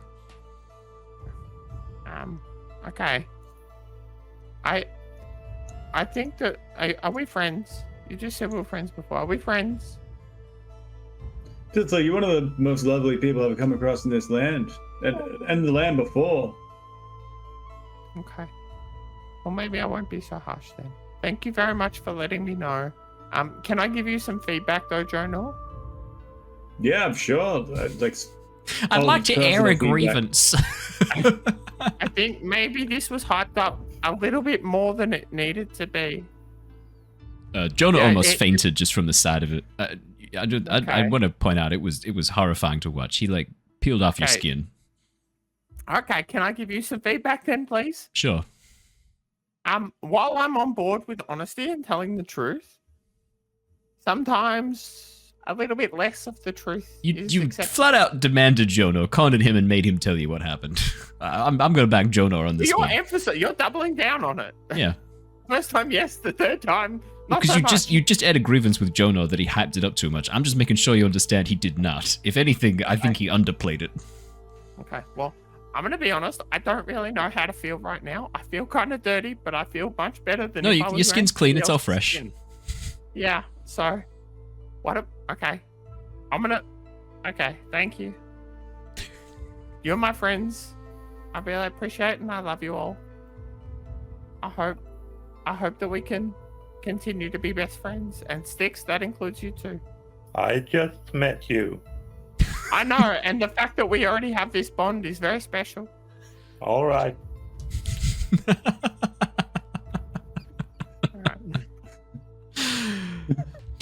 If you lot are done talking about people being peeled, I gotta try and forget I heard all of that conversation. Me too. Yeah, probably best. Stick that one in the vault.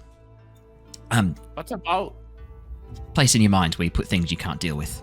Oh, like your tummy, where you push it down real far, and then it makes you sick.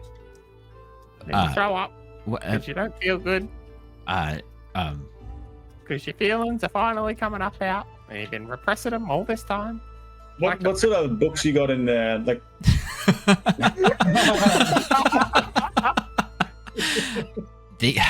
this is the thank you. This is the collective.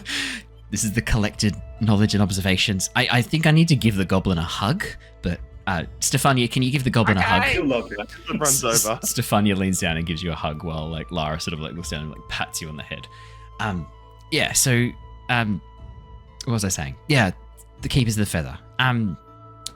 The Mardukov family. We've been around for a long time, and we've been working behind the scenes. Our blessing, I guess you'd call it, of being were-ravens has allowed us to keep to the shadows, to observe and take notes.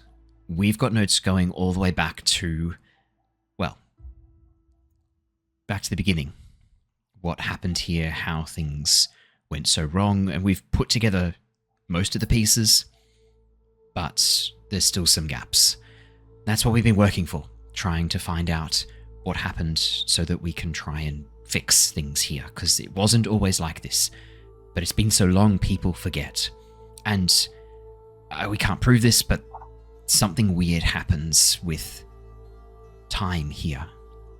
I think it runs really slowly compared to other places. Like when we have adventurers come through, or mercenaries, or victims brought through the mist, they can come from the same place, be weeks apart, arriving here, but be from like different eras in their time. And then other times it can be years, and then they've come through only weeks apart in their world. Does that make sense? Time seems to run differently here compared to other places. Yes, that makes sense. I've heard of spells that can do such things. Oh, most people look at me It's like not I'm out of crazy this when I world. first do that talk with the young ravens. Right, okay. You guys know a bit more about magic than we do, clearly. But it's not important. We've been waiting for a chance to take down both Strahd and Sergei, the two of them. By the way, you can use their names in here. The walls are protected. We've got magic surrounding this place, so you can speak completely freely in this place. No one can scry in here, no one can hear anything in here. It's protected. There's a ward that keeps this place hidden. Cool.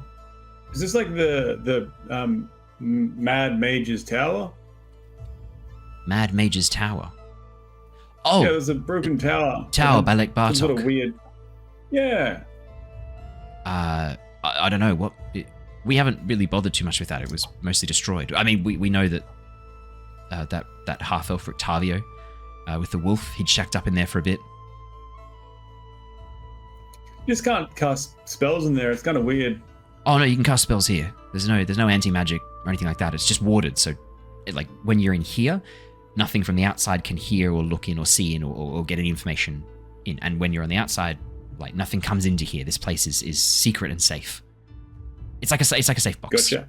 Right? Does that make sense? Like a protected place. Yep. A cone of silence. Cone of silence. Sure, something like that. Yeah. It's some ancestor set it up a long time ago. Well, you said you've been waiting for people like us, the Allies. Al-Gaib. We've been waiting. No, I'm not going to listen to any words of martyrs or saviors or chosen ones. Bullshit. We've just been waiting for people who are willing to stand up and fight for what's needed, and people who might be strong enough to oppose the darkness here. And Could we be referred to as liberators? no, Okay, I just spitballing. yeah, no. What we're looking for is allies who are willing to help us fight against the darkness here, and hopefully break whatever this curse is that's upon the land. freedom fighters. This is our plan. I mean, we were already doing this, and why did we have to come down to your basement to get told to keep doing what we're doing? No, because you need to have something more important to show us? Yeah, well, for one, the fact that every Martikov in Barovia is going to be on your side looking out for you. If you need help, look to ravens. Every single raven in this land is one of you? No, but the ones that aren't, we can talk to. And most of them work for us now. It's taken a long time, but we've pretty much... Pay them? Not like pay them, but we've... I don't think this is the part of the story you really want to focus on. We've like snuck into their like nests and stolen their eggs and like raised them as ravens so that they like listen to us as parents. And we've done that for generations now, so that we have like populations of ravens that listen to us and see us as their kin. So they don't even know that they're entrapped. Well, they're not entrapped. They slavery with extra steps. They live free. No, we just make them think that they're like that we're ravens. Perhaps you've misjudged the Martikov. Are you guys the bad guys? She just like slowly rubs a hand on her temple, looks over and goes, "Look, cards on the table, all right? We really need Jared here. We know things, weaknesses, places that you might be able to go if you needed some help. For one, that thing," she points at Styx, "we've got a note on that." What does it say? Hang on, let me... here. Created by Blinsky. Grandfather Blinsky, not the current one, his great-grandfather. He broke down a weapon, a sword, to forge it. And? Well, that sword was a powerful magic item. Something that, well, had been kept hidden and locked up in the vault of Castle von Zarevich. Ravenloft Castle. And how did Mr. Blinsky get this? Well, that's the question, isn't it? One of Strahd's brides went rogue. This is ages back. Group of adventurers came in, managed to like win her over or something, and they got her to smuggle the sword out of the vault. Strahd found out, was furious, attacked and killed all of them. But the sword, he didn't reclaim it. The adventurers had hidden it or done something to it, and Blinsky got his hands on it. We were trying to get it off him, but when we got there, only the hilt was left.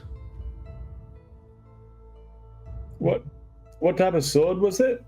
Do you have a description of the type of, was it a special sword? A bastard sword, hand and a half, this longish, she holds out her hands. And if the notes are to be believed, it was empowered with sunlight, with light. I think that's enough for Jonor to remember the hilt that he's got in his backpack that he nabbed from the cellar of the Vallaki town of Vallaki, where the Burgomaster was. It's an interesting description you give there, because I've got this one. It sort of stood out to me as like a bit of light gleaming from it. He reaches into his bag, pulls out the hilt of this hilt he's got. Does this look like anything to the description? Styx, what do you make of this? Can I roll for is that me? Are you just looking at it, Styx? Are you touching it? Probably just looking at it. Okay. In that case, could I get you to please make me we're going to call it a insight or investigation check. Does Styx have like a USB port to plug this into? Or? Yeah, but it's a micro, and this is it's a lightning cable.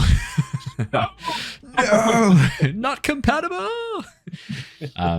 Yeah, I'd say that's an insight or a insight is 11. Styx. As you look at the hilt, yeah, exactly as described. You can see that it's a hand and a half bastard sword hilt made of this beautiful metal, probably platinum. The shine from it, the glow of it, the fact that it's untarnished by age. This looks intricately carved. You can see there are motifs of what almost look like glowing suns embossed upon the crossguard and on the pommel, but it's been worn away, eroded, and you can see the jagged edge where the blade once was just broken and snapped. All right. Well, I should say with an insight of 11 because it is insight. Strange sense of deja vu looking at this thing. Feels familiar, Styx. I think Styx would probably reach out to try and take it gently, reverently from Jonor's hands. Yeah, he was offering it. Styx, could I get you to please make me a wisdom saving throw? Oh, yeah.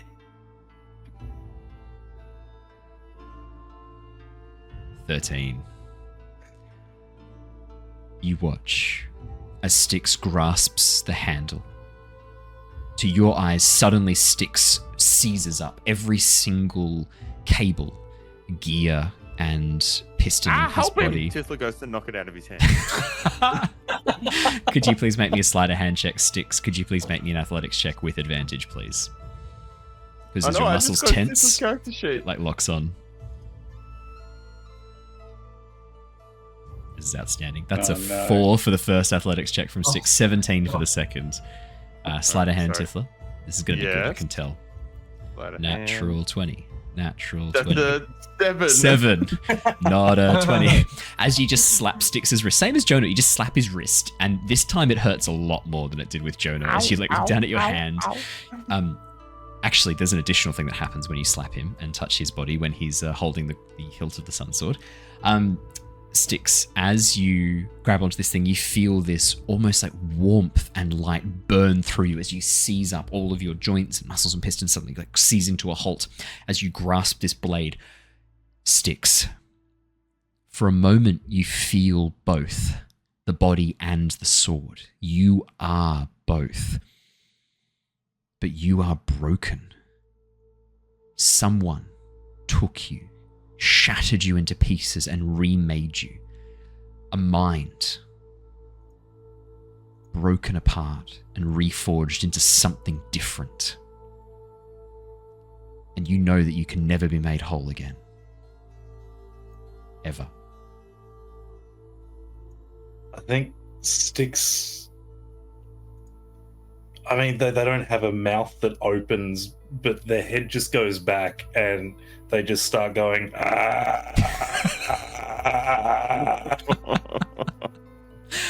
you have to? As you slap Styx, I need you to take 1d4 radiant damage as Styx's body begins radiating golden light and burns you as you touch it. Okay. Styx.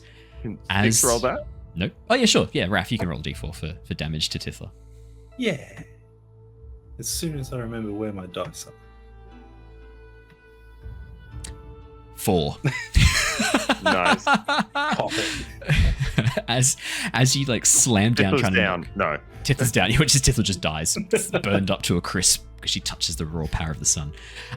Styx, as all of you watch as this awful noise begins to fill the room. Lara, eyes wide, goes, "What the fuck is this?" Styx, as the light begins to burn forward from you. You can feel, even though you're broken, even though you can never be whole, holding the hilt, feeling that energy inside of you. You can't be the blade, but it doesn't mean you can't still wield it.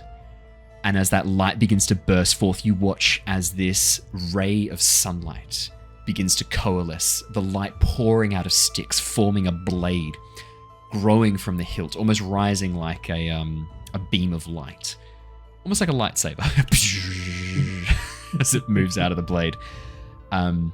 So we can be peacekeepers. So you can be peacekeepers. I've been trained in your Jedi ways. As Styx wields the Sunblade. Styx, I'm going to add to your inventory a Sunblade. This is a rare longsword. For you, while you have the hilt, the blade emerges, growing forth, summoning at will when you want it. In addition, the hilt is immediately bonded to the inside wrist and is locked away when you do not need the sword. rather than you having to pull out the hilt, it is actually incorporated into your body. And when you need to wield it, almost like the assassin's hidden blade, you like put your wrist out. Toy. Like the Blinsky, like the Blinsky toy. Blinsky had the original designs, right? Remember? As you move your wrist, the Don't hilt. pretend you did that on purpose. 100%. I planned this whole thing. As Raph and I even talked about this early on with his character when we were coming up with the idea of the Gloomforged. So to make a Gloomforged, I know, I just wanted to tear you down. you need to break and destroy a sentient magic item. And by doing that, you remove the sentience from the item and use it to create the sentience of the Warforged, which is now a Gloomforged. So it's made out of a sentient magic item. Nice.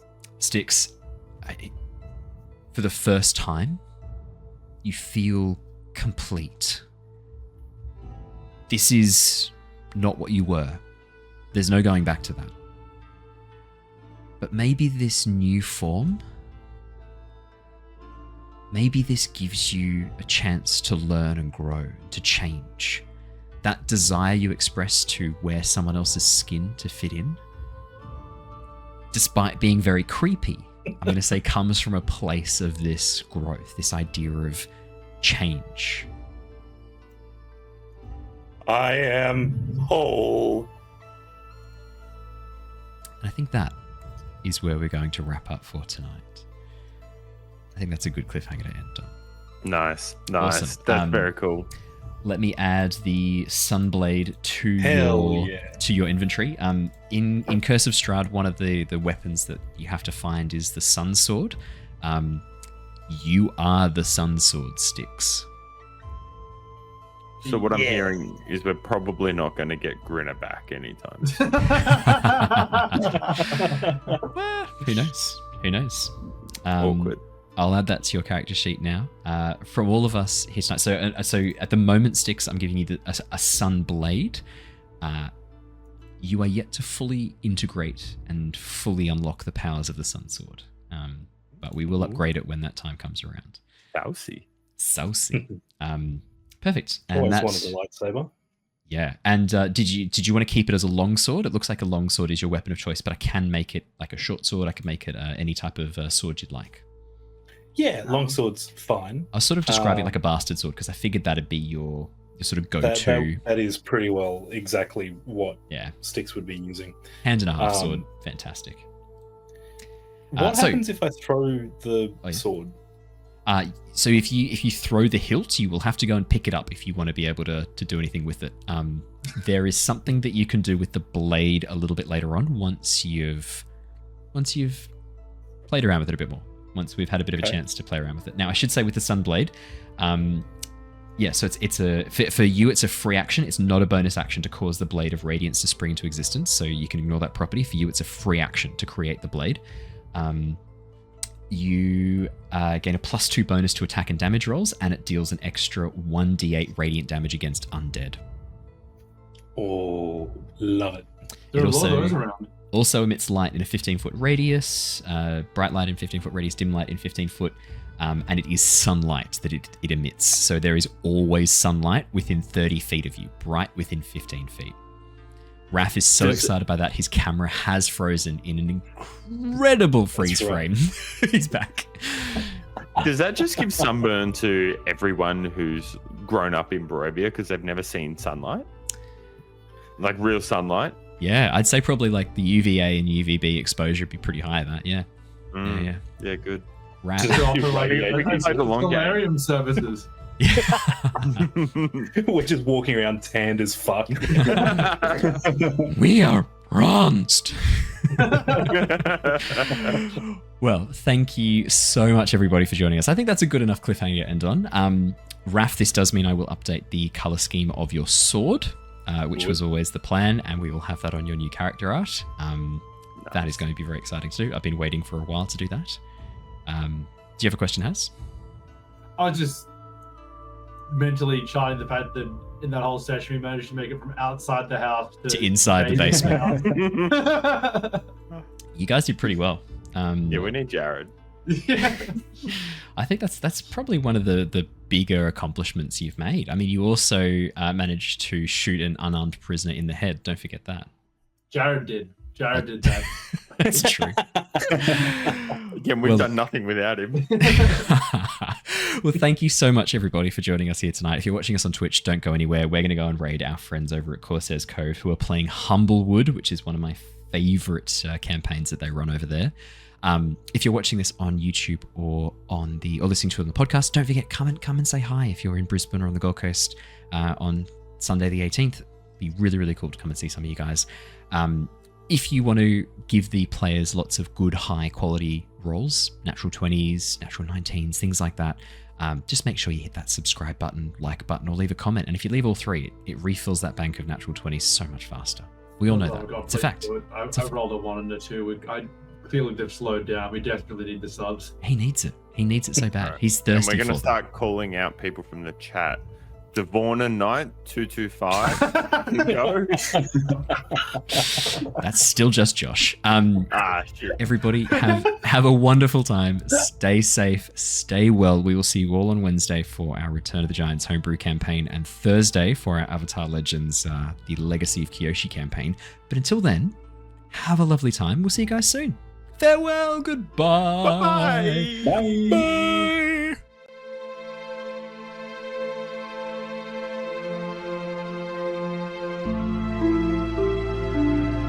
Bye.